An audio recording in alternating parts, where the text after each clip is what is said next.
रामचरितमानस में कहा गया है कि जिस तरह दूध पीकर सांप जहरीला हो जाता है, ठीक उसी तरह तुच्छ आदमी, निचले तबके के लोग अगर शिक्षा प्राप्त कर लेते हैं तो वो जहरीले हो जाएंगे। कि अगर शिक्षा मंत्री चंद्रशेखर माफी नहीं मांगते हैं तो चंद्रशेखर की जीभ काट ली जाए। जीभ काटने वाले को 10 करोड़ रुपए इनाम दी जाएगी। रामचरितमानस तोड़ने वाला नहीं, जोड़ने वाला है। भारतीय संस्कृति का स्वरूप है।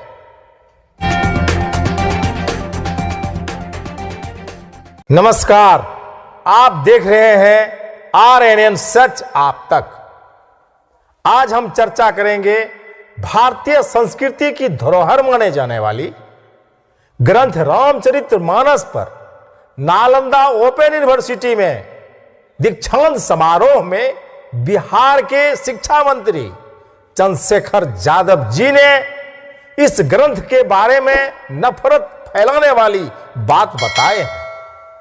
दोस्तों, आइए जानते हैं भारतीय संस्कृति में इसके महत्व के बारे में। रामचरितमानस 15वीं शताब्दी के कवि गोस्वामी तुलसीदास जी द्वारा लिखा गया महाकाव्य है।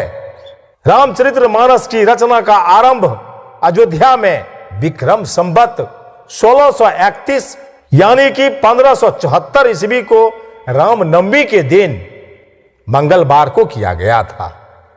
रामचरितमानस शीर्षक का अर्थ श्री राम जी के सद्गुणों से भरा चरित्र को सदैव प्रत्येक व्यक्ति को अपने मन मस्तिष्क एवं अपने चरित्र में चरितार्थ करने की एक कृति है।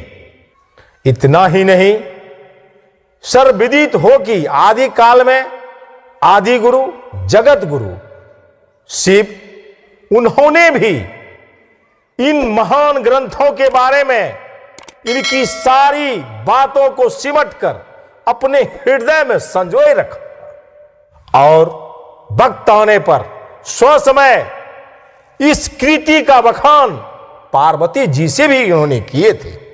रामचरितमानस लिखने में गोस्वामी तुलसीदास जी को लगभग 2 वर्ष 7 महीने और 26 दिन का समय लगा था।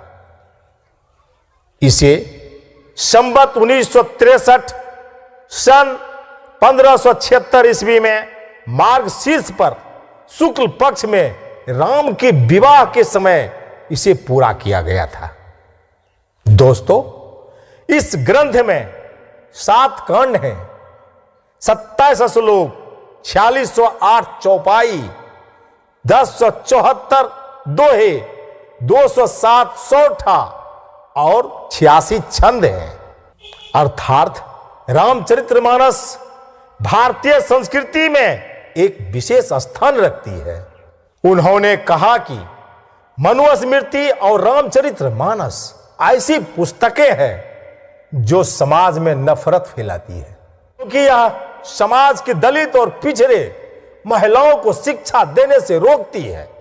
शिक्षा मंत्री चंद्रशेखर जी का कहना है कि मनुस्मृति, रामचरितमानस, गुरु गोवलकर की एक बंच ऑफ थॉट्स, ये किताबें ऐसी किताबें हैं जो नफरत फैलाती है। नफरत से देश महान नहीं बनती, देश महान प्यार से बनती है।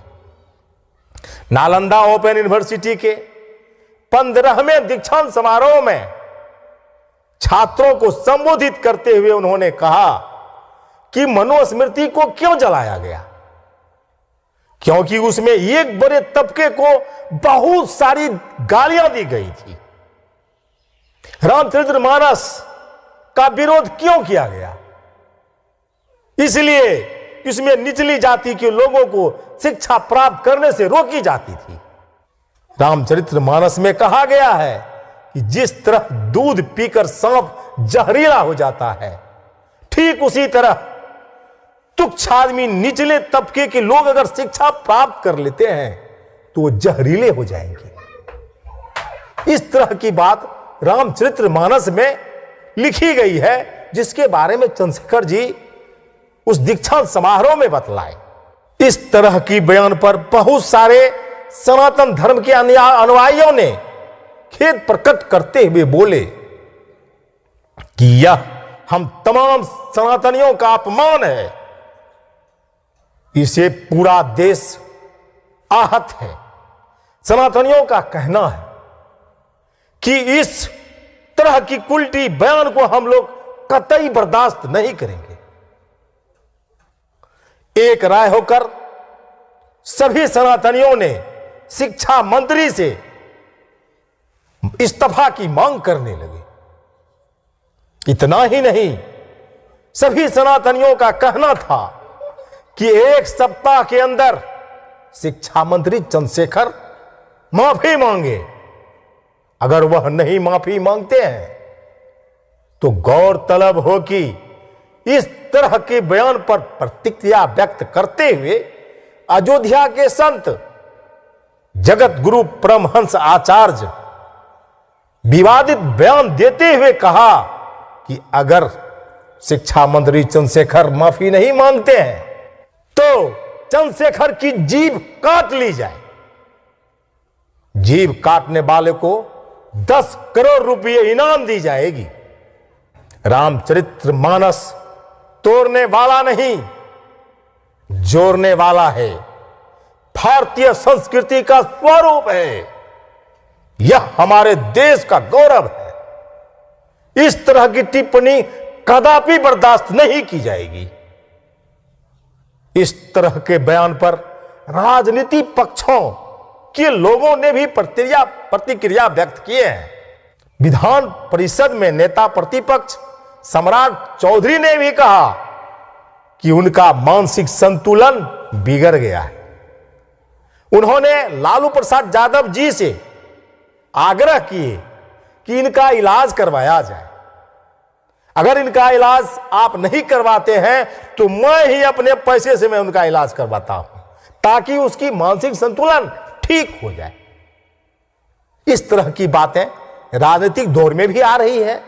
इतना ही नहीं, बिहार के पूर्व डिप्टी सीएम सुशील कुमार मोदी, उन्होंने भी प्रतिक्रिया व्यक्त करते हुए बतलाए, मुख्यमंत्री नीतीश कुमार जी से आग्रह किए कि उनके मानसिक संतुलन बिगड़ जाने के कारण उसे तुरंत उनके अपने पद से इस्तीफा दिलवाई जाए, नहीं तो आमरण अनशन होगा।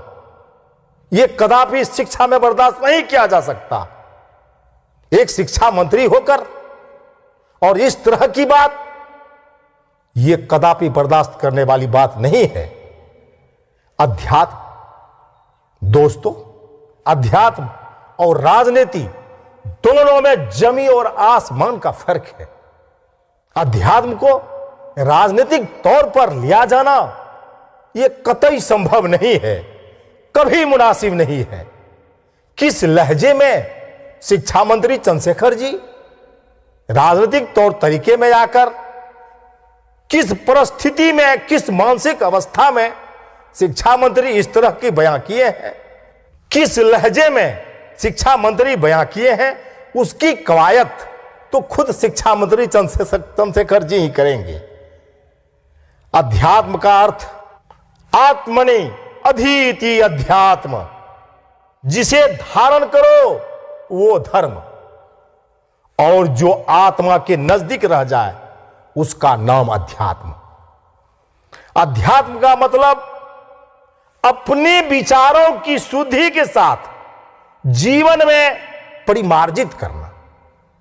देखिए, शिक्षा मंत्री इस तरह की प्रतिक्रिया पर क्या बयान देते हैं।